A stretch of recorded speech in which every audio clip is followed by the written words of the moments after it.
अब हम सीखने जा रहे हैं, हमारा नया टॉपिक है आज का, that is combination of cells. ये लास्ट टॉपिक है इलेक्ट्रिक करंट का। इसके बाद इलेक्ट्रिक करंट चैप्टर एक बार के लिए खत्म हो जाएगा, फिर स्टार्ट होगा मैग्नेटिज्म। तो कॉम्बिनेशन ऑफ सेल्स में हम लोग को दो कॉम्बिनेशंस पढ़ने, सीरीज और पैरेलल। और यहाँ पर जो हमारे बोर्ड लेवल के जो मैक्सिमम क्वेश्चंस आते हैं वो तब उस केस से आते हैं जहाँ पे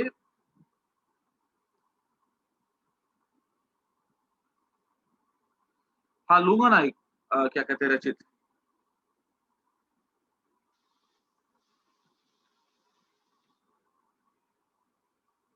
ये दो जेसिका कैसे ऐड हो रही है? सर आपको सुबह में बोला था ना। कॉम्बिनेशन ऑफ सेल्स, ठीक है। अब यहाँ पर क्या देखा गया है कि जो दो हम लोग जो सेल्स को यूज करते हैं ना, उन सब सेल्स में क्या होते हैं, जो ईएमएफ होते हैं वो बराबर होते हैं। जैसे ईएमएफ बराबर होते हैं, कैसे सेल्स कॉम्बिनेशन देखो, ये एक सेल है जो उसका इंटरनल रेजिस्टेंस हो गया, ये दूसरा सेल हो गया जो उसका इंटरनल रेजिस्टेंस हो गया, ये तीसरा सेल हो गया जो उसका इंटरनल रेजिस्टेंस हो गया। ऐसे चलते चले जाते हैं।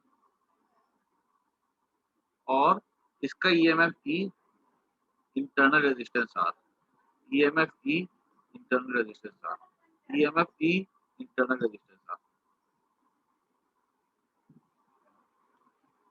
और ऐसे करके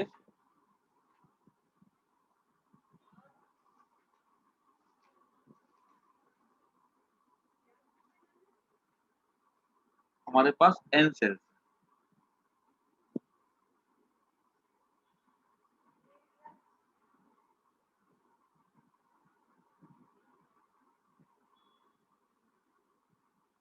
और बाहर हमने कनेक्ट कर दिया एक एक्सटर्नल सर्किट, रेजिस्टेंस आर।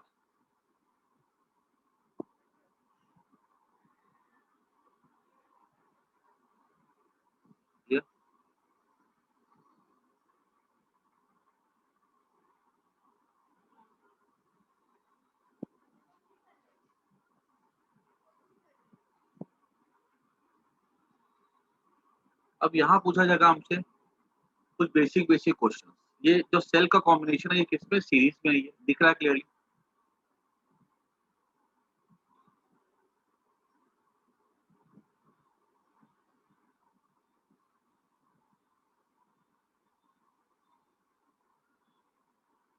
इस पे सबसे पहला हमसे पूछा जाएगा क्वेश्चन, व्हाट इज, पहला क्वेश्चन है व्हाट इज रिजल्टेंट ईएमएफ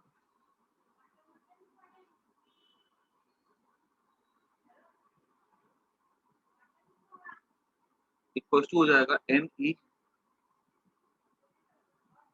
दूसरा क्वेश्चन है what is resultant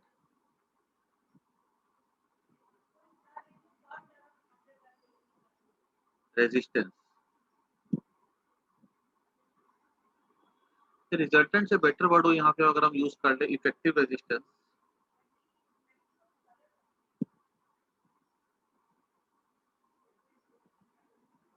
effective resistance. और हमें ना ज्यादा घबराने की जरूरत नहीं है, क्योंकि हमारे एग्जाम में जो क्वेश्चन आते हैं ना, उस पर जनरली ईएमएफ और इंटरनल रेजिस्टेंस सेम ही है, हमारे बोर्ड में वही क्वेश्चन आएंगे। इफेक्टिव रेजिस्टेंस हो जाएगा एन आर, देखो टोटल सब सीरीज में ही है, प्लस आर। थर्ड हमसे पूछा जाएगा कि करंट क्या होगा,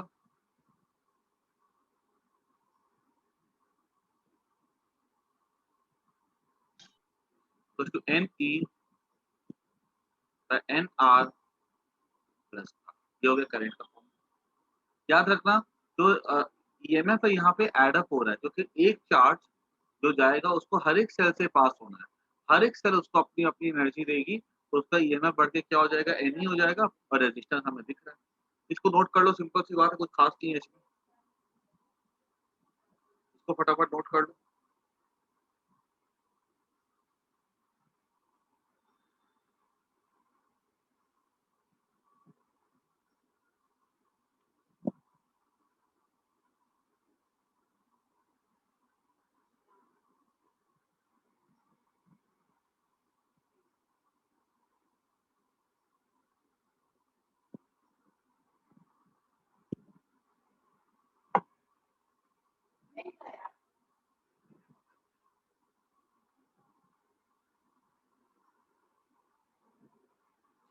आगे बढ़े हम लोग। सर एक मिनट।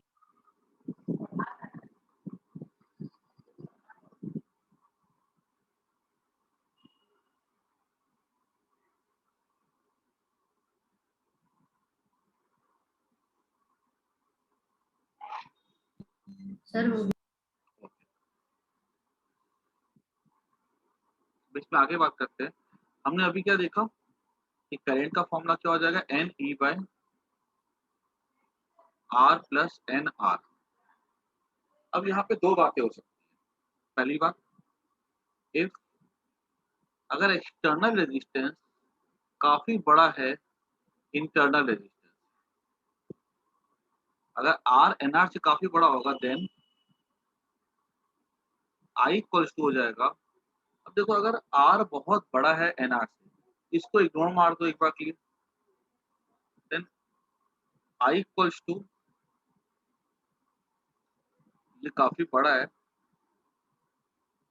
ठीक है, तो इसको इग्नोर मार दो। करंट क्या हो जाएगा, एन ई बाई आर हो जाएगा, है ना, अगर ये काफी बड़ा है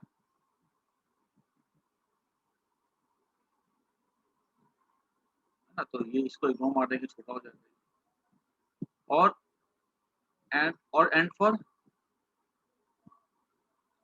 सिंगल सेल करंट क्या हो जाएगा, ई बाय आर, और सिंगल सेल करंट क्या हो जाएगा, ई बाय आर।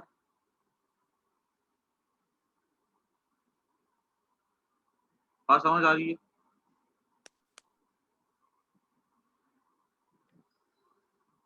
क्योंकि अगर एक ही सेल की बात करें तो करंट क्या हो जाती है, e by r plus r हो जाता, लेकिन चूंकि आर काफी बड़ा है तो इसको इग्नोर मार देते। तो फायदा हुआ कि नहीं हुआ, ज्यादा सेल लेने से? यस हुआ, क्योंकि अगर ये कंडीशन देखी जाती तो सिंगल सेल के लिए करंट इतनी मिलती, लेकिन अगर हमने एन सेल यूज किया है तो करंट यहाँ पे एक सेल के कंपैरिजन में एन टाइम ज्यादा मिल रही है, therefore there is current gain n time. अगर दूसरा केस पकड़े, if external resistance, if internal resistance is much larger than external resistance, then अगर ऐसा केस होता तो क्या होता, then I equals to क्या होता देखो। अब इसको इग्नोर मार देते हम लोग, ये बहुत छोटा है, तो I क्या हो जाता, n E by n r, that is E by r होता। एंड फॉर सिंगल सेल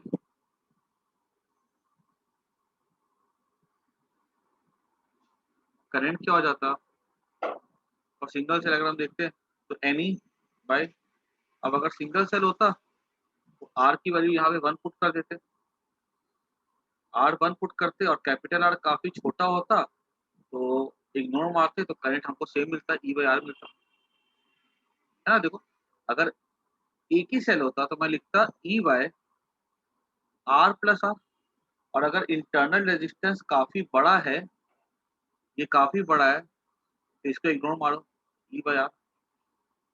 मतलब कोई फायदा नहीं हुआ अपने को। अगर सिंगल सेल यूज करेंगे ना तो करंट ई बाय आर है, ठीक है, यहाँ से भी ई बाय आर है, ठीक है, therefore there is no current gain. हमें ना कितनी बार सिचुएशन को देखना पड़ता है कि जो हम जो कॉम्बिनेशन यूज करें हमारे लिए फायदे वाला है कि नहीं है।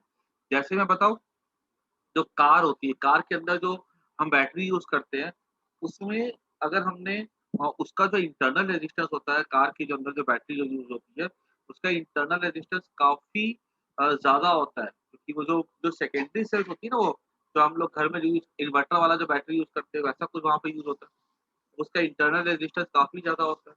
तो अगर हमने सेल को सीरीज में यूज कर लिया और सोचा कि चलो सीरीज में यूज कर ले या कैसे भी यूज करें, अपने को फायदा मिलने वाला है, हमने सीरीज में लगा दिया 10 सेल, कोई फायदा नहीं हुआ करंट का, और करंट हमें ज्यादा मिलनी जरूरी भी होती है, तब ना हम कितनी बार।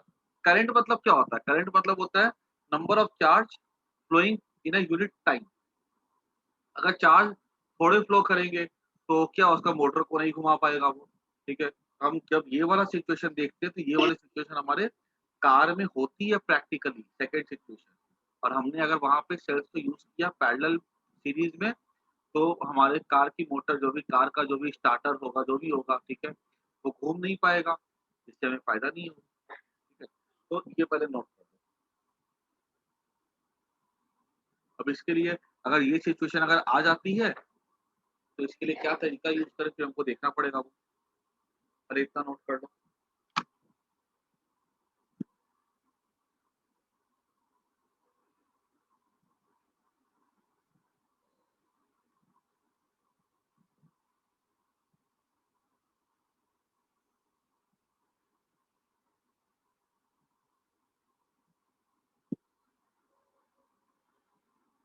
नोट करो।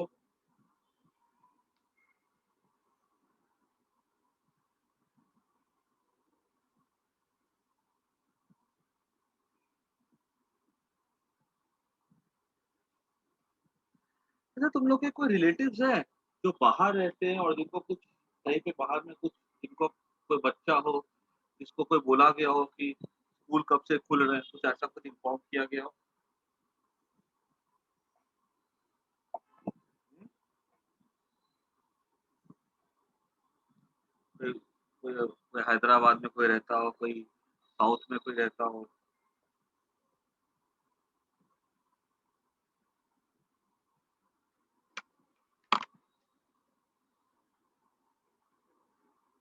नहीं है क्या? चलो, बोल तो रहे हैं, देखो कोशिश तो हो रही है, बोले शायद से जुलाई में कुछ। अच्छा, मिड ऑफ जुलाई और अगस्त के। मैं भी सुन रहा हूँ कि पता है कुछ शहरों में वो लोग अलाउ कर रहे हैं कि जुलाई से खोलने के लिए। तेलंगाना में मैंने सुना था, हैदराबाद से मैं सुना था मैंने, जुलाई के मिड से नहीं तो अगस्त से।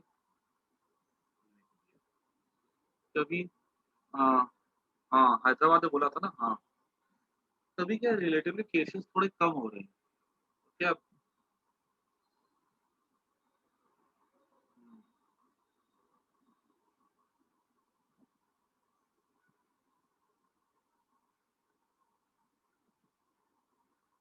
ट्यूशंस जैसे अलाउ कर दे सरकार हमको, मैं तो रेडी हूँ, मैं तो खुद पता है घर में पढ़ाते-पढ़ाते पक गया हूँ। जैसे अलाउ हो ना मैं तो सही बताऊँ ना ट्यूशन में आ जाऊँ। घर में एक्चुअली कि इतना आलस आ जाता है ना सही बताऊँ, बहुत आलस आ जाता है। बच्चों को क्या समझाऊँ, मैं खुद ही इतना आलसी हो गया हूँ आजकल। घर पे क्या एकदम वो फ़ील नहीं आती सही बताऊँ। तो क्लास में आती है ना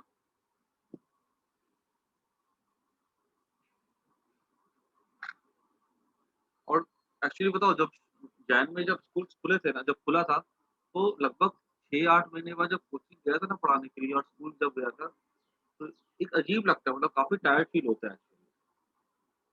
अचानक से जब खुलता है ना 6-8 महीने बाद और कब से मैं बताओ फिर से देखो ना मार्च से बंद है। अप्रैल, मई, जून, जून 2.5 महीने हो गए। क्या बोलूँ? तो कोशिश तो की जा रही है कि जल्दी से खुल जाए, तो अच्छा अच्छे से हो जाए सब कुछ। तो हम लोग आगे बढ़ते हैं। हाँ, नेक्स्ट है हमारा combination of cells in parallel.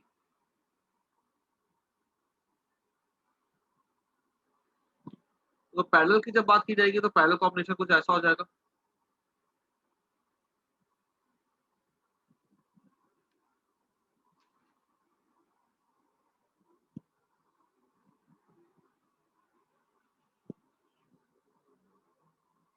ये एक सेल ऐसा है,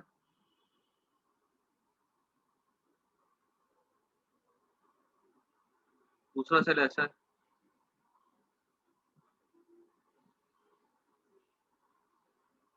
तीसरा सेल ऐसा है,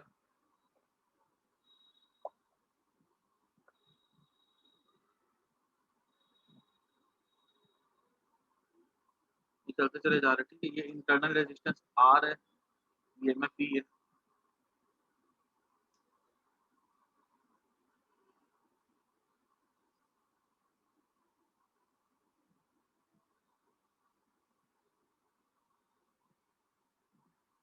और यहाँ पे ऐसे करके ये n सेल्स।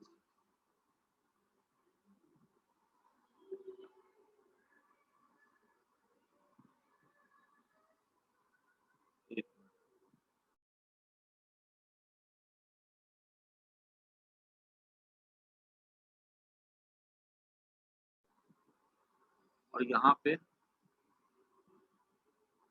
एक एक्सटर्नल रेजिस्टेंस R लगा हुआ है।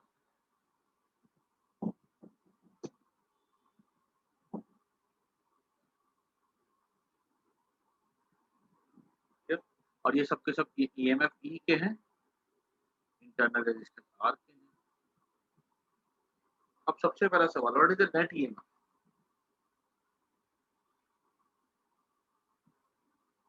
नेट EMF E रहे। याद रखना यहाँ पे हजारों सेल भी लगा दें अगर पैरेलल में, सबकी EMF अगर सेम है तो नेट EMF में कोई फर्क नहीं आएगा, नेट EMF E ही रहेगा। लॉजिक इसके पीछे क्या है? मान लो अगर एक चार्ज है, वो अगर यहाँ से पास होगा पॉजिटिव चार्ज, तो वो एक सेल यहाँ से जाएगा, रजिस्टर से गया, वापस से यहाँ से गया, तो एक ही सेल से पास होता है, उसको दूसरे सेल से पास होने का मौका नहीं मिल पाता, तो उसका जो रिजल्ट, उसको एक ही सेल से एनर्जी मिलेगी।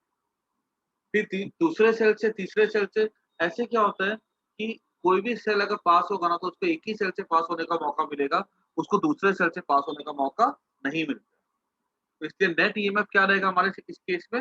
ई ही रहेगा, याद रखना। नेक्स्ट,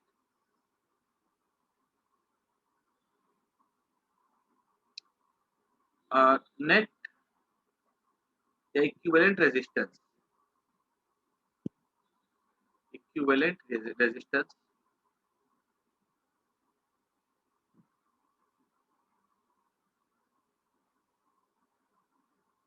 ये हो जाएगा हमारा एन सेल्स पैरेलल में, तो R बाय एन, तो मैंने बताया था ना अगर 10 ओम के 10 रेजिस्टर है तो उनका इक्विवेलेंट पैरेलल में क्या होगा, 10/10 हो जाएगा।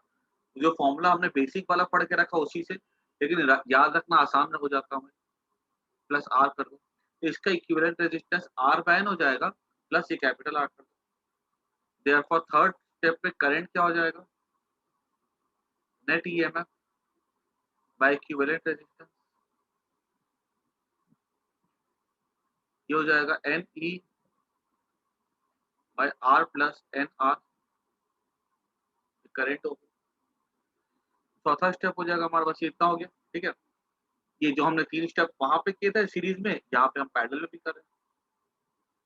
अब बात आती है कि केसेस की, यहाँ पे ठीक है। तो केस 1,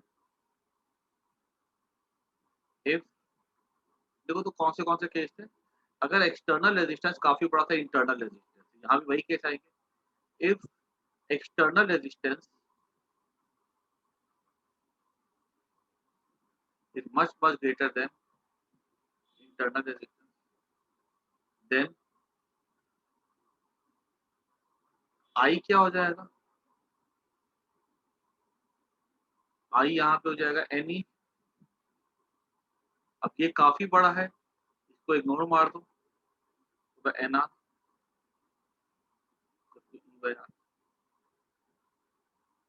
और सिंगल सेल I क्या हो जाएगा, R काफी बड़ा है तो N को 1 ले लेंगे, अगर R काफी बड़ा होगा तो इस R को इग्नोर मार दो, E/R हो जाएगा, ठीक है। और I इक्वल्स टू E/R,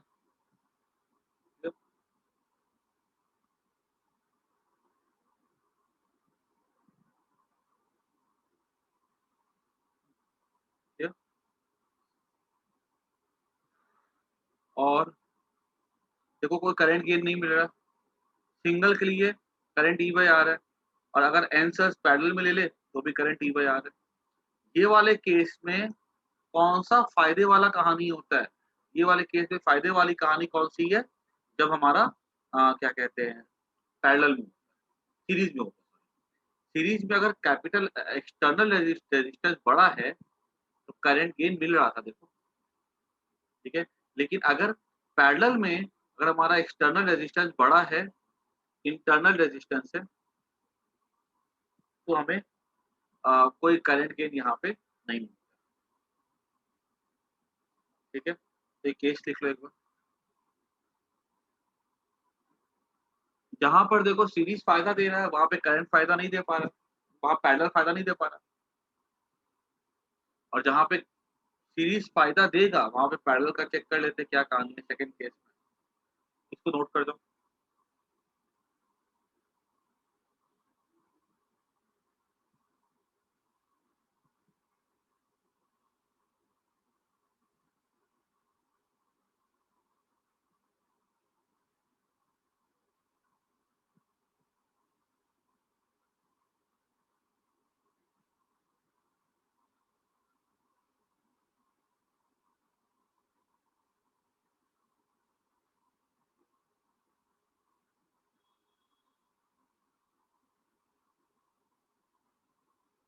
आगे बढ़े,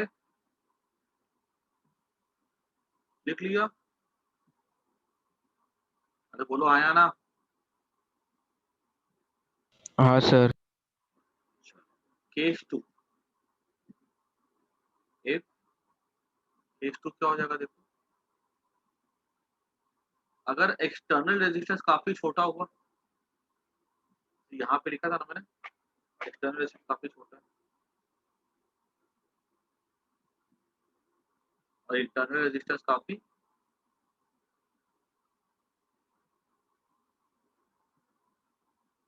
बड़ा हो।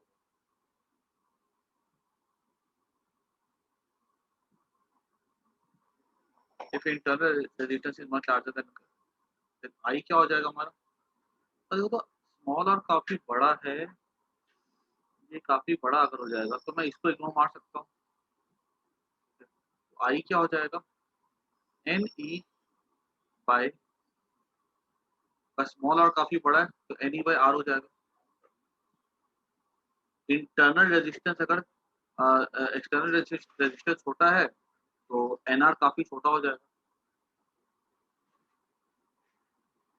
उसको इग्नोर मार देंगे। तो ऑल्सो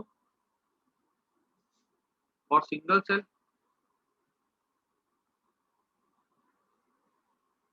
करंट क्या हो जाएगा? करंट हो जाएगा सिंगल सेल की अगर बात करें तो एन को बने लेंगे e by r plus are,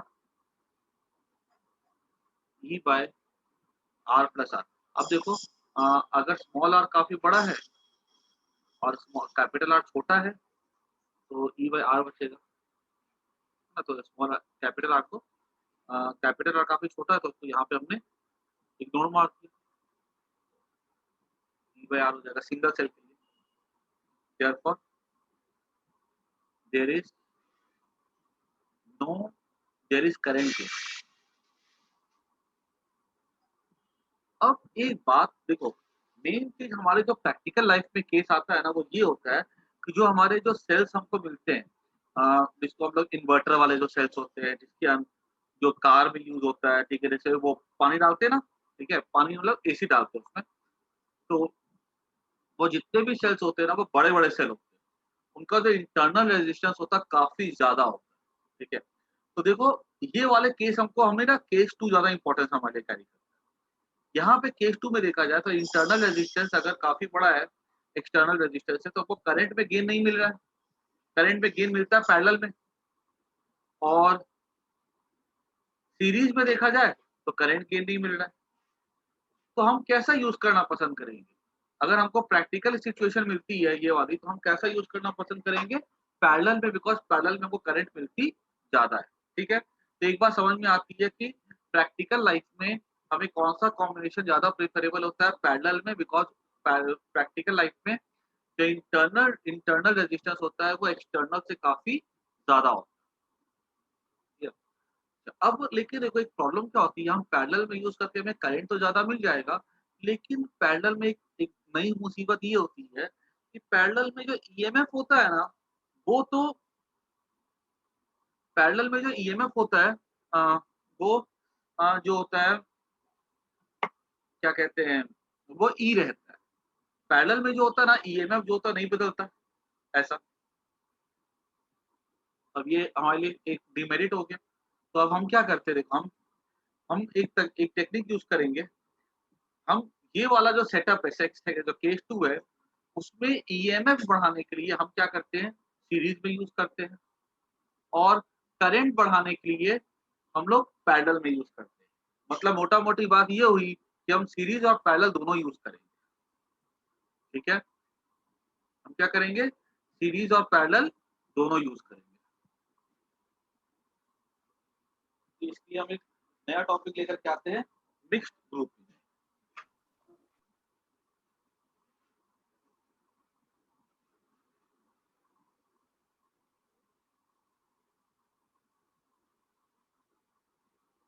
mixed group भी देखो कैसे हो गया।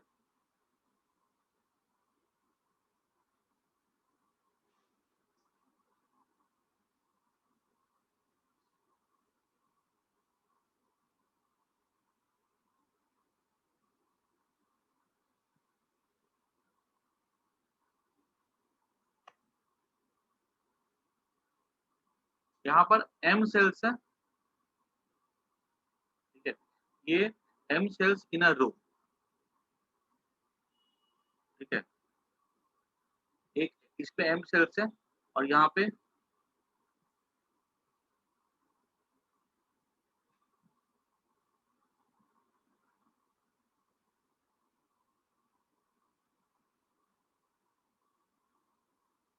ऐसे करके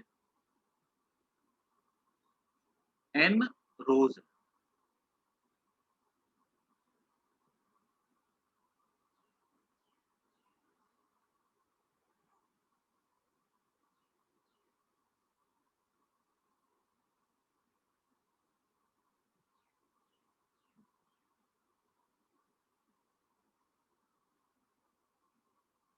m सेल्स इन अ रो है, यहाँ पे कितने रोज है, ये एक रो, दूसरा रो, तीसरा रो, ऐसे करके रोज है। और यहाँ पे इन पे ये एक्सटर्नल रेजिस्टेंस लगा हुआ है। ठीक है, let there B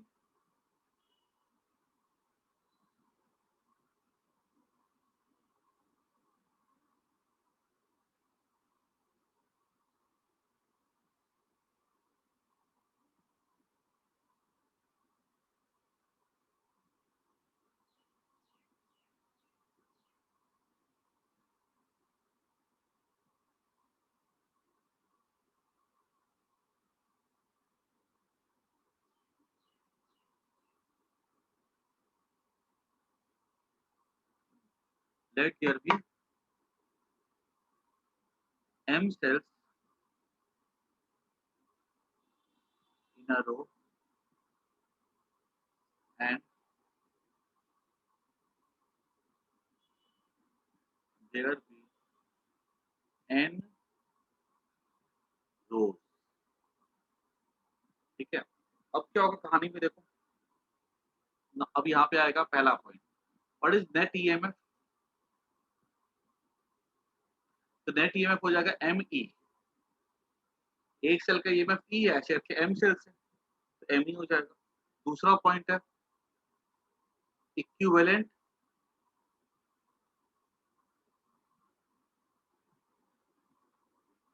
equivalent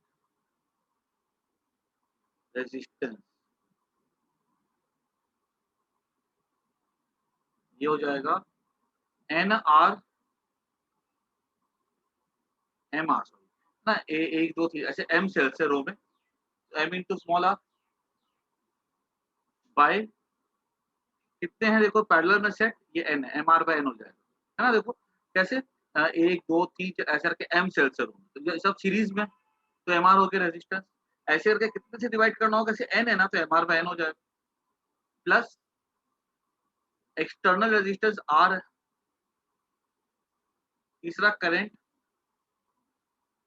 current यहाँ पे हमारा हो जाएगा net EMF that is m e by equivalent resistance m are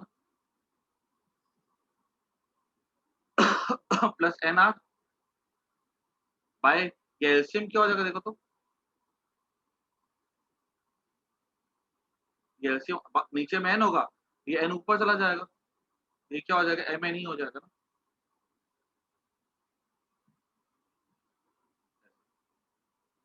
ये क्या हो गया, बड़ा करंट हो गया, m n e by m r plus n r, ठीक है, ये हमारा हो गया करंट, इसको नोट कर लो। अरे इससे फायदा क्या हुआ, इससे फायदा ये हुआ कि हमें सीरीज पे ज्वाइन करके ज्यादा ईएमएफ भी मिल जाएगा, और हमारी जो सिचुएशन होती है सेकंड केस वाले, उसमें हमको ज्यादा करंट भी मिल जाएगा, दोनों काम हमारे हो गए।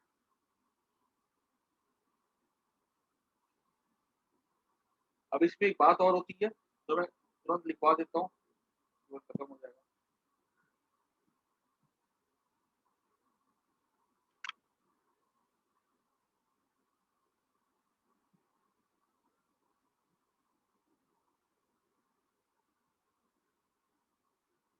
और एक चीज समझना कि हमें ना दोनों चीजें चाहिए होती है, वोल्टेज भी हमको चाहिए होती है और हमको करंट भी चाहिए होती है। दोनों को समझोगे, दोनों का क्या रिक्वायरमेंट होता है। वोल्टेज देखो, वोल्टेज क्या डिसाइड करता है कि एक चार्ज के पास कितनी एनर्जी आएगी, Q इंटू वी एनर्जी हो जाती है ना, एक चार्ज के पास कितनी एनर्जी आएगी वोल्टेज डिसाइड करता है। और करंट क्या होता है, करंट हो जाता है Q बाई टी, कितना चार्ज फ्लो करेगा, ठीक है, कितना नंबर ऑफ चार्ज फ्लो करेगा, वो हमें डिसाइड करके देता है करंट। ये पता है, वैसी सिचुएशन हो गई जैसे मान लो बंदूक से गोली जा रही है, अब सामने अगर मान लो कोई आर्मी, कोई किसी दुश्मन है, तो बहुत सारे दुश्मन होंगे। अब हमें क्या करना होगा, हमें ऐसी दो चीज हमें ध्यान रखनी है, बहुत सारी गोली मारनी होगी एक सेकंड में, एक बहुत सारी मशीन गनों खटाखट खटाखट गोली मारी जाए तो बहुत लोग मरेंगे, एक बात तो ये होनी चाहिए। तो नंबर ऑफ बुलेट्स किसको रिप्रेजेंट करता है, करंट को, ज्यादा ज्यादा बुलेट चाहिए। और दूसरी बात, जो लोगों को मारना है, ठीक है, दुश्मन को मारना है, तो जो हमारी गोली होनी चाहिए उसकी रफ्तार काफी तेज होनी चाहिए। अब गोली है, उसकी स्पीड है मान लो 2 मीटर पर सेकंड, दुश्मन से टकराई, बॉडी के अंदर क्या गिरेगी, टकराई बॉडी से नीचे गिर जाएगी, स्पीड ही नहीं होगी बुलेट में। तो हमें क्या करना, हमें ऐसी बुलेट चाहिए जिसकी एक बुलेट की काइनेटिक एनर्जी बहुत ज्यादा हो, ताकि आदमी के अंदर घुस सके वो, ठीक है, उसको मार सके। इन द सेम वे अगर हमें किसी पंखे को चलाना है तो हमको वहां पे नंबर ऑफ चार्ज काफी ज्यादा चाहिए। एक चार्ज जाएगा, एक चार्ज हल्का सा चार्ज है, वो क्या घुमाएगा, कुछ ही घुमा सकते हैं। तो नंबर ऑफ चार्ज ज्यादा जाना चाहिए, और वो हर जो चार्ज जाएगा उसकी स्पीड भी ज्यादा होनी चाहिए, उसकी एनर्जी भी ज्यादा होनी चाहिए। तो नंबर ज्यादा होगा और हर एक की स्पीड ज्यादा होगी, तभी वो पंखे को घुमा पाएगा, ठीक है, या कार को चला पाएगा। इन द सेम वे नंबर ज्यादा होना चाहिए, मतलब करंट ज्यादा होना चाहिए। एक चार्ज की काइनेटिक एनर्जी ज्यादा होनी चाहिए, मतलब एक चार्ज की स्पीड ज्यादा होना चाहिए, मतलब हमें वोल्टेज ज्यादा रखना होगा, ठीक है। वोल्टेज ज्यादा हमें कहाँ से मिलता है, सीरीज से मिलता है सेकंड केस के लिए। और हमें क्या कहते हैं, करंट कहाँ से ज्यादा मिलती है, तो हमको पैरेलल से मिलती है। आई बात सबको समझ में, यस सर। ठीक है ना। अच्छा, तो ये ऐसा हो गया, आगे बढ़ते हैं।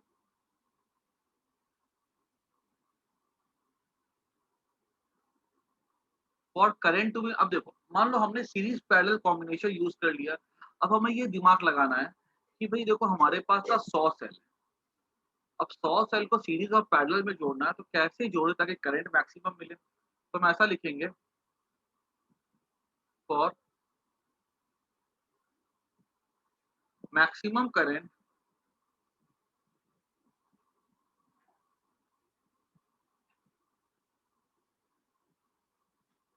I equal to m n E by T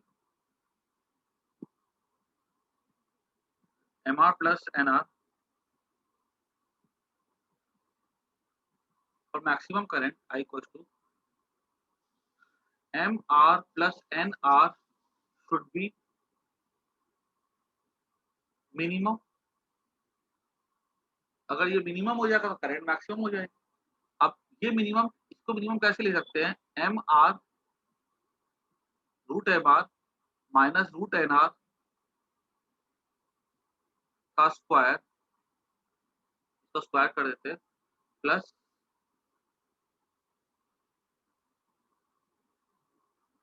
इसको मैं ऐसे लिख सकता हूँ ना,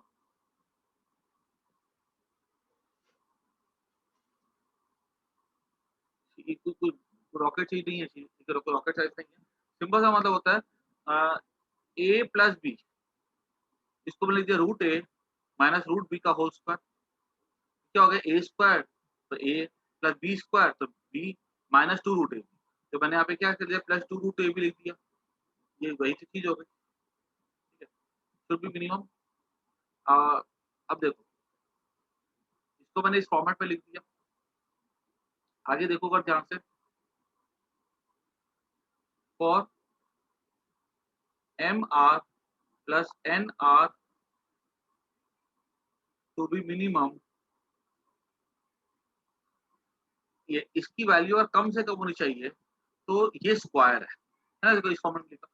तो कोई भी, ये इसकी सबसे छोटी वैल्यू क्या हो सकती है, 0 हो सकती है, क्योंकि कोई भी नंबर का स्क्वायर कभी नेगेटिव तो हो नहीं सकता, ठीक है। तो minimum √MR minus √NR equal to 0. This implies that MR equals to NR. This implies that M by N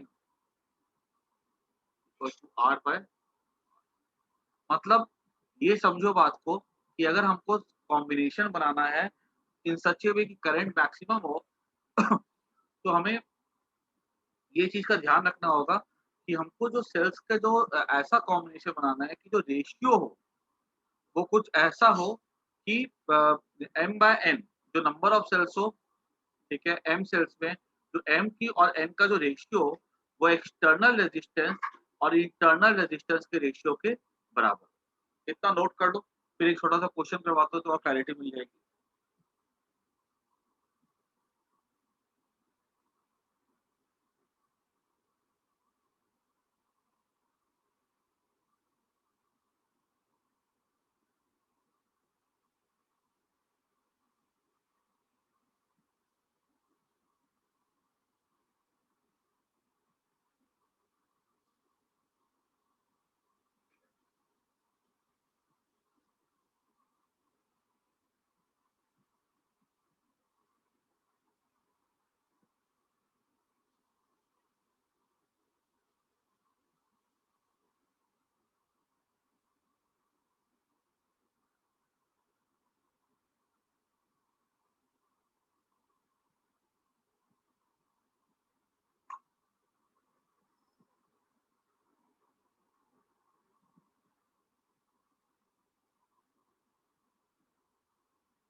इसमें देखो कैसे सिंपल सा, इसमें जनरली क्वेश्चंस आते नहीं है हमारे एग्जाम में, ठीक है। खाली ये हमसे पूछ लेगा व्हाट इज द कंडीशन, ऐसे बताओ, ठीक है। लेकिन एक मैं खाली एग्जांपल के तौर पे बता रहा हूँ ताकि समझने में आसानी हो जाए। जैसे कि मान लो हमें ऐसा बोला जाए कि हमारे पास था 6 सेल, एक सर्किट है जैसे हमारे पास, और उस सर्किट का जो जो सेल का जो एक्सटर्नल रेजिस्टेंस है वो है हमारे पास मान लो 3 ओम का, और उस सेल का जो इंटरनल रेजिस्टेंस है वो है मान लो 9 ओम, ठीक है। तो और यहाँ हमसे बोला गया है कि हमारे पास बोला गया है कि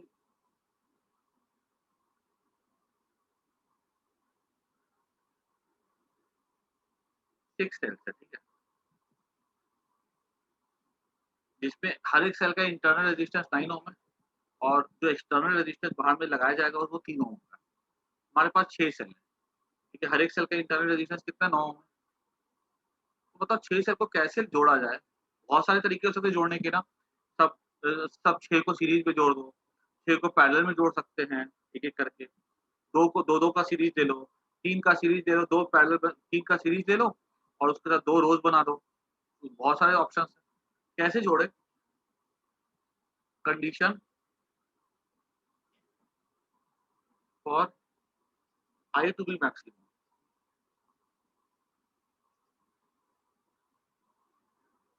क्या कंडीशन रखे कि करंट कैसे मिले, मैक्सिमम मिले। तो इसके लिए क्या करते हैं,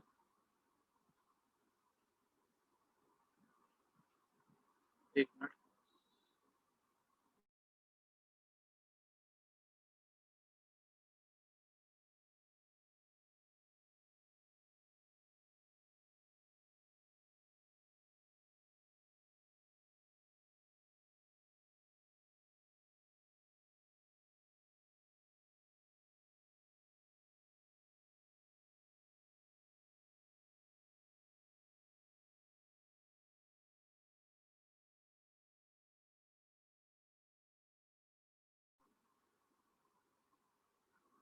तो मैंने क्या बताया था कि condition for cell to be current to be maximum, मैं क्या देख सकता हूँ यहाँ पे, और I to be maximum m by n होना चाहिए 3/9, दैट इज 1/, मतलब जो सेल हो सीरीज में,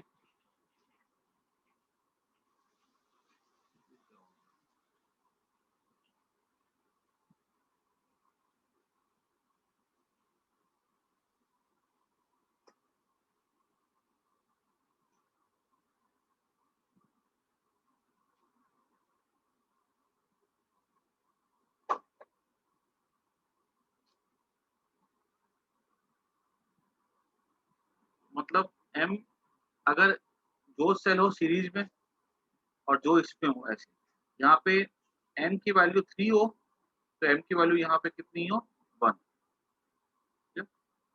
हमारे पास कितने 6 सेल है, तो हमें कुछ ऐसा इसको अरेंज करना है ना कि ये रेशियो कितनी हो जाए यहाँ पे, तो यानी कि हम यहाँ बोल सकते हैं कि टोटल नंबर ऑफ सेल कितनी हो जाएगी m इंटू n, ये कितनी हो जाएंगी 6, और number of m into n हो गया टोटल नंबर ऑफ सेल, है कि नहीं। देखो तो यहाँ पे टोटल नंबर ऑफ सेल कैसे निकलेगा, m इंटू n, ये नंबर ऑफ सेल्स हो जाएगा ना, ये देख सकते हो, मान लो 3 सेल है, ऐसे 2 रो है, 3 सेल है 2, 1 2 3 6 हो जाएंगे, 3 2 6, तो टोटल नंबर ऑफ सेल कैसे निकलेगा, m इंटू n से निकलेगा, और m बाय n कितना हो जाएगा 1/3,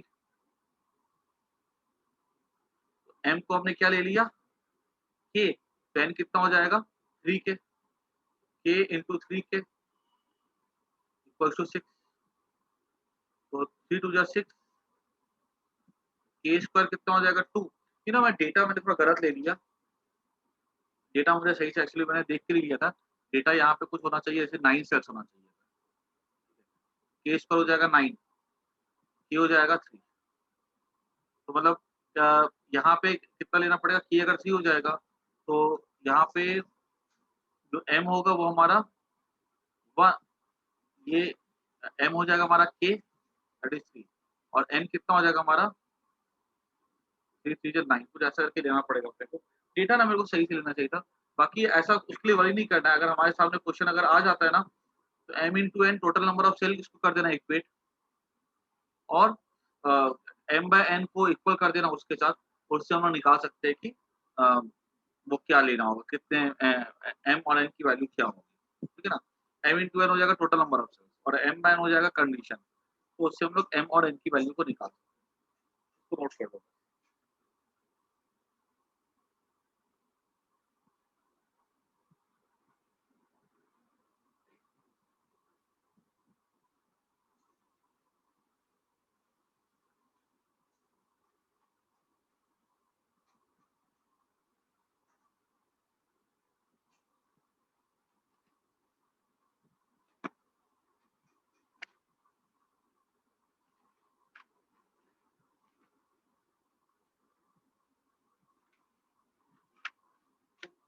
डेटा अगर प्रॉपर मिल जाए ना,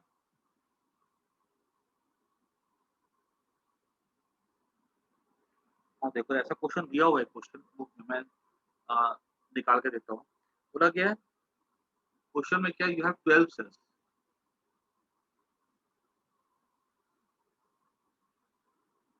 ठीक है, each having EMF 1.5 volt, internal resistance 0.5 ohm, you have to supply to an external resistance 1.5 ohm using combination of these two cells, how will you arrange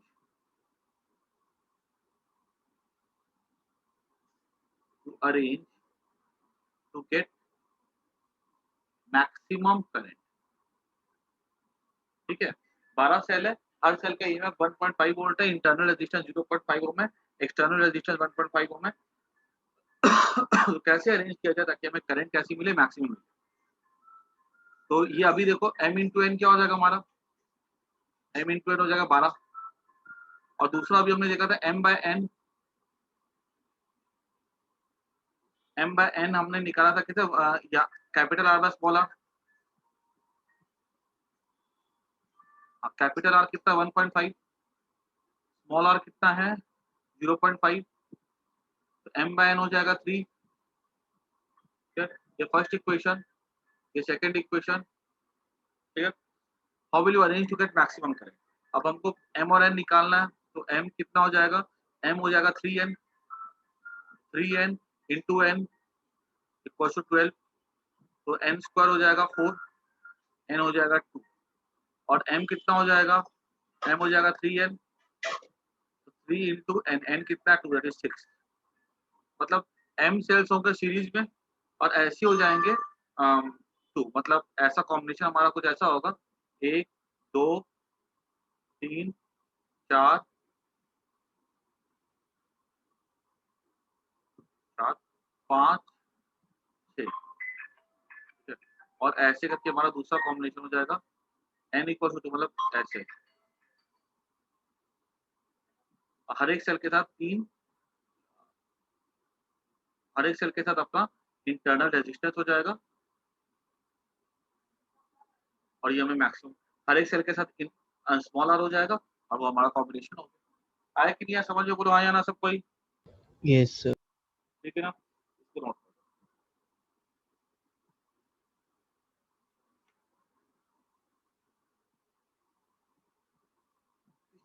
पिछले बार ना मैंने क्वेश्चन अपने आप से फ्रेम किया था, तो मुझे डेटा प्रॉपर नहीं रख पाया। ये प्रॉपर डेटा है तो उसके साथ तुम सॉल्व करके निकाल।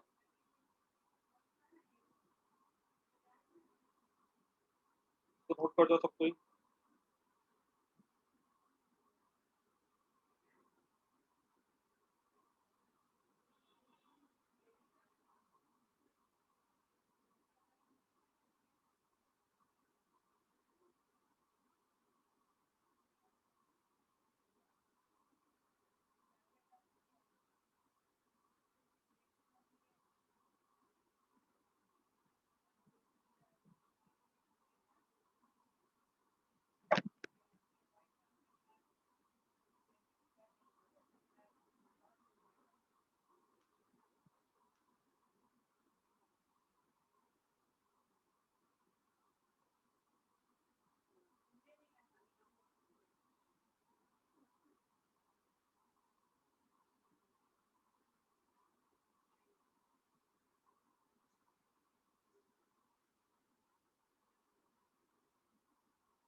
आगे बढ़े।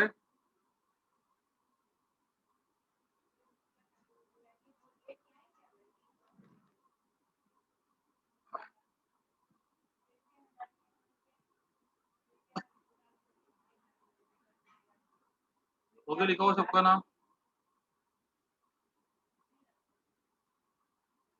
यस आगे सर। बढ़ते हम लोग। अब सुना ध्यान से, एक लास्ट में केस करवा रहा हूँ इसका। ठीक है, हालांकि मैंने आईएससी बोर्ड में बहुत ज्यादा ये कभी आते हुए देखा नहीं है, आ जाए तो आना चाहिए अपने को। और सीबीएसई बोर्ड में ये क्वेश्चंस आ चुके हुए, ठीक है, लास्ट ईयर। क्या क्वेश्चन है देखो, अगर सेल हमारा ऐसा हो E1, इंटरनल रेजिस्टेंस R1, उसके बाद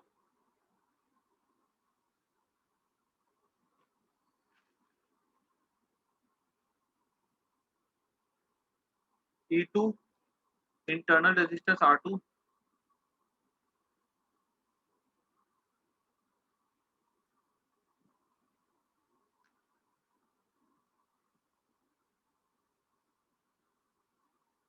ये चलता चला जाएगा ऐसे।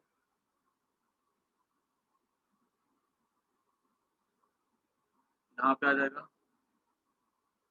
EN,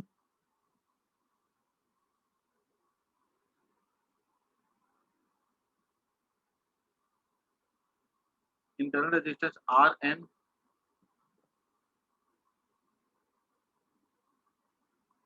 external resistance capital R।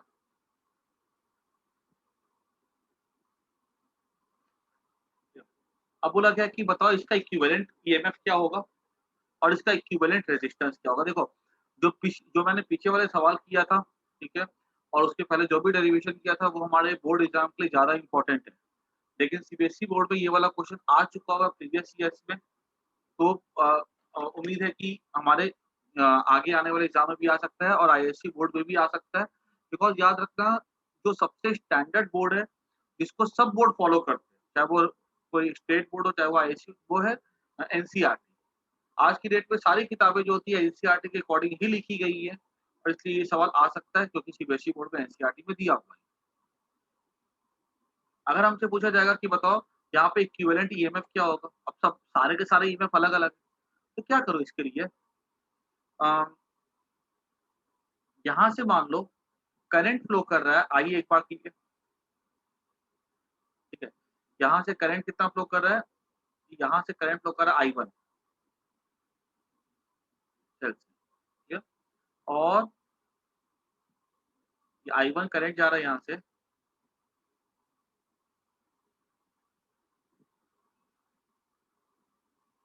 I1 यहाँ से जाएगा I2, ठीक है? यहाँ चला जाएगा I। यहाँ पे I किसके इक्वल हो जाएगा? I हो जाएगा I1, ठीक है, प्लस IN टाइप जितने भी सेल्स है उतनी करंट यहाँ से निकलेगी IN तक की। बाय किरचॉफ लॉ,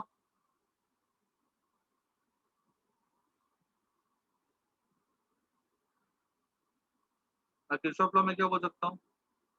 अगर मैं ध्यान से देखूँ, मैं एक लूप देखूँ जिसपे कि E1 है, ये एक लूप देखो अगर, तो अगर मैं ऐसे जाता हूँ लो से हाई, तो मेरा एनर्जी क्या होगा? बढ़ेगा, तो माइनस E1, लो से हाई ना, E1 प्लस E1,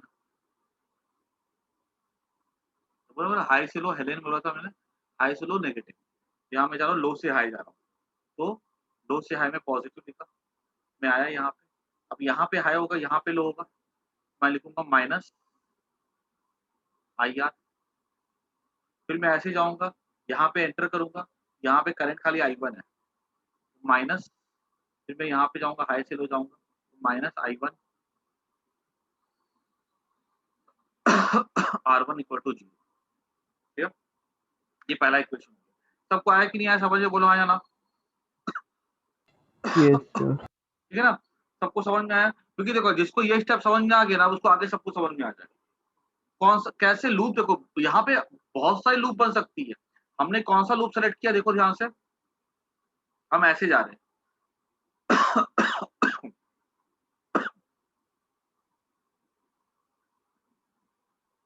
हम ऐसे जा रहे हैं, ये फिर दूसरी लूप ये बनेगी, ऐसे जाएंगे, ठीक है? तीसरी लूप कौन सी बनेगी? एक ऐसे बन जाएगी, ठीक है? ऐसे बहुत सारे लूप बनेगी। In the same way E2 minus IR minus I2 R2 equal to 0। In the same way EN minus IR minus IN। अब यहाँ से मैं क्या लिखूंगा? फर्स्ट इक्वेशन, सेकेंड, ऐसे ये nth इक्वेशन हो जाएगी। अगर मैं इसको अगर अब क्या करते थे, E1 बाय, मुझे क्या करना है? I1 को अकेला करना है, ठीक है? तो मैं लिखता हूँ E1 by R1 minus IR by R1 equals to minus minus R1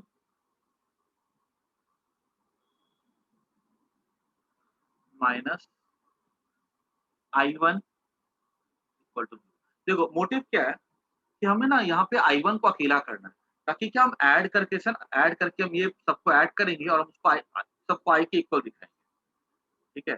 तो E2 by R2 minus IR by R2 minus I2 equal to 0, ठीक है? ठीक है, थर्ड इक्वेशन भी ऐसा बनेगा, एडिंग लेटर इक्वेशंस, इसको ऐड करेंगे तो क्या होगा देखो तो, E1 by R1 E2 by R2 ऐसे करके ऐड करेंगे, सिग्मा EI बाई RI, ठीक है, ऐड किया, माइनस I कॉमन ले लिया, ठीक है, सबसे देखो सिग्मा R भी कॉमन ले लिया, 1 बाय R हो जाएगा ना, देखो तो I बाय IR का IR कॉमन हो गया तो ब्रैकेट में 1 by R1 1 by R2 1 bye R3, clear. उसके बाद ये माइनस I1 कॉमन ले लिया, माइनस कॉमन ले लिया, I1 plus I2 plus I3 minus I हो जाएगा इक्वल टू 0, है ना। जैसे देखो ऐसे n इक्वेशंस को अगर हम ऐड करेंगे तो E1 plus E2 plus E3 ऐसे। अब हम अगर इसको इधर इसको ऐसा लिखे sigma EI by RI equal to, उसको उधर भेज दो, I कॉमन ले लो, 1 plus R sigma 1 by R, ये ऐसा हो जाएगा ना, इधर गया तो I कॉमन हो गया तो 1 plus sigma E by R हो जाएगा, क्लियर। अब देखो तो यहाँ से मैं क्या बोल सकता हूँ, इतना पहले नोट कर लो और उसके बाद एक स्टेप, यहाँ तक किसी को कोई डाउट तो पूछ लो, 2-5 मिनट क्लास एक्स्ट्रा जाएगी, लेकिन आज ये चैप्टर नक्की हो जाएगा, कल से मैग्नेटिज्म चालू होगा। कहीं कोई डाउट तो पूछो, ध्यान से देखो इसको अच्छे से। हमारे बोर्ड एग्जाम में पता है कैसे क्वेश्चन आएंगे, ये लोग पता है खाली 2 सेल दे सकते हैं E1 और E2, अगर E1 E2 है तो हम खाली यहाँ पे क्या कहते हैं E1 by R1 plus E2 by R2 कर देते हैं, ठीक है, 2 सेल का भी 2 सेल का और सिंपल हो जाएगा। सर वो सिग्मा सिग्मा वाला वापस समझाओ ना। देखो मान लो तुमने पढ़ के रखा है कि मान लो अगर कहीं पे लिखा हुआ है x1 plus x2 plus x3, ये इसको क्या लिखते थे, सिग्मा x लिखते थे, याद है कि नहीं याद है। Yes sir. यहाँ पे क्या E1 by R1 E2 by R2, तो x1 x2 x3 जब लिखा है E1 बाय R1 तो सिग्मा EI बाय RI हो जाएगा ना, देखो तो, है ना। और यहाँ पर देखो IR by R1, IR common हो गया तो क्या बचेगा, IR बचेगा 1 by R1 plus 1 by R2 minus sign के साथ, तो ये तो वैसा का वैसा रहेगा। इसको मैं क्या लिखूंगा, सिग्मा 1 बाय R लिख सकता हूँ, यस और नो। Yes sir. और माइनस साइन कॉमन ले लो, ब्रैकेट में I1 plus I2 plus I3 को मैं क्या लिख सकता हूँ, सिग्मा I लिख सकता हूँ, मतलब कि sigma total I1 plus I2 क्या है, तो करंट I के इक्वल है ना, यस और नो। Yes sir. ठीक है, इसको नोट कर लो।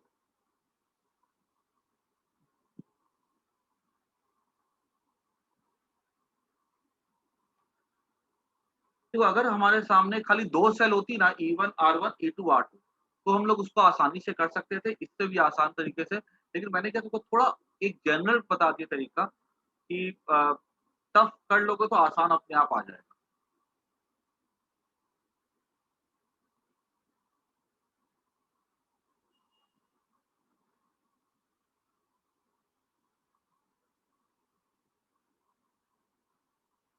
ज्यादा तो मैं खाली 2 सेल से ही बता सकता था, लेकिन फिर अगर 3 सेल का दे देता, ठीक है, या n सेल्स का दे दे एग्जाम में, तो फिर अटक जाओगे यार। टफ सीखा रहेगा, आसान में नहीं अटकोगे, आसान सीखा रहेगा टफ हो जाएगा तो अटक जाओगे। अब देखो आगे क्या लिख सकते हो मैं इसको, I equals to sigma EI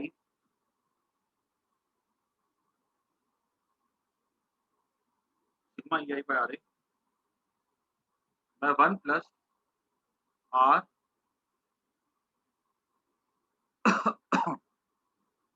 sigma 1 by R, sigma 1 by, ठीक है। अब यहाँ पे ये I क्या होता है याद करो, ओम्स लॉ था, I equals to V by R, ये पढ़ा पढ़ा था, याद है ओम्स लॉ, है ना, ओम्स लॉ में देखा था हम लोगों ने, EMF of the cell by total resistance, so on comparison with Ohm's law, ये क्या हो गया, पूरा का पूरा V हो गया। ई नेट क्या हो जाएगा, sigma e I by r and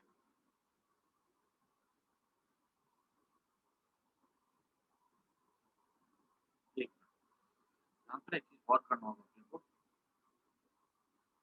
जैसे यहाँ पे आर है, तो आर को ना यहाँ पे ऊपर नीचे डिवाइड कर दो, ऊपर नीचे आर से डिवाइड कर दो, तो ये आर हट जाएगा, यहाँ पे 1/r बचेगा।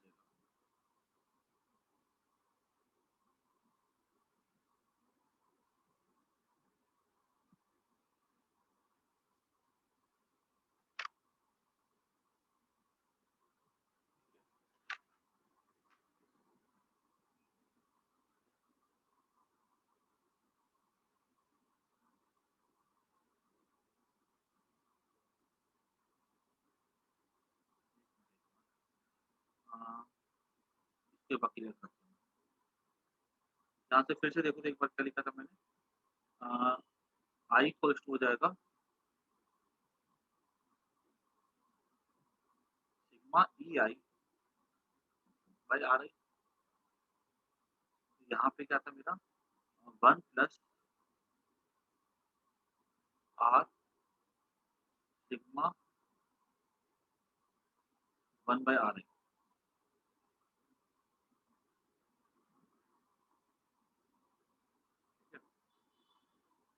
ऐसा, अब थोड़ा ध्यान करो कि हम लोगों ने जो फॉर्मूलाज पढ़ते थे, हम क्या लिखते थे, हम लिखते थे ऊपर में EMF by external resistance plus internal resistance. यही था हमारा लिखने का तरीका, याद करो जब हम सेल कनेक्ट करते थे। इसका इंटरनल रेजिस्टेंस था, याद है कि नहीं याद है। करंट कैसे लिखते थे हम लोग, e by r plus r. यहाँ पर जरा ध्यान से देखो, यहाँ पे ये थोड़ा सा ऊपर नीचे इसको डिवाइड कर दो सिग्मा 1/r आई से।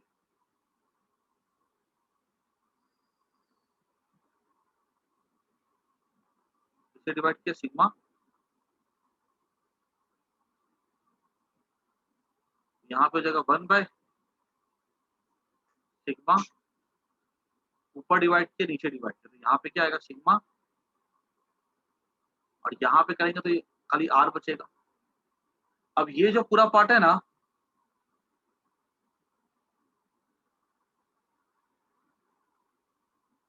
ये कहलाता है इक्विवेलेंट ईएमएफ, और ये जो पूरा पार्ट होता है ना, ये कहलाता है एक्सटर्नल रेजिस्टेंस। क्लियर। और ये जो पूरा पार्ट होता है ना, ये पार्ट बन जाता है इक्विवेलेंट इंटरनल रेजिस्टेंस, जहाँ से फॉर्म करता है।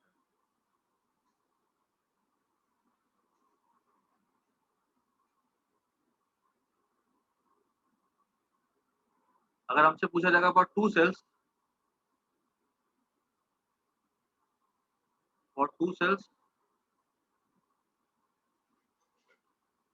ई इक्विवेलेंट क्या हो जाएगा,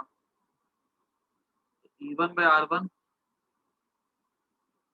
plus E2/R2 by divided by 1/R1,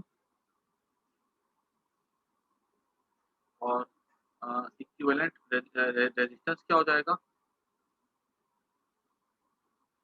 1/1/R1 1/R।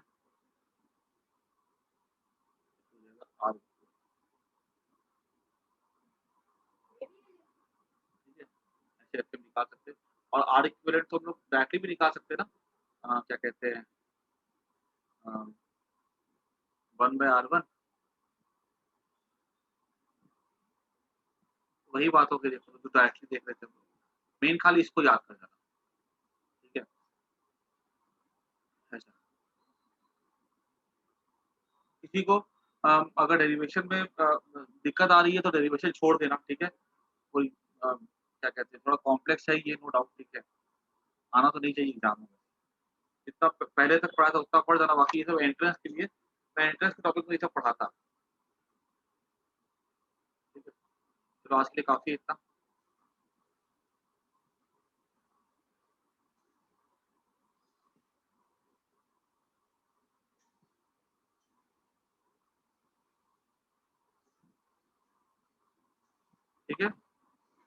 Bye, take care. बाकी ना ये मैं थोड़ा सा इसको इंटरेस्ट क्लास में आगे बढ़ाऊंगा।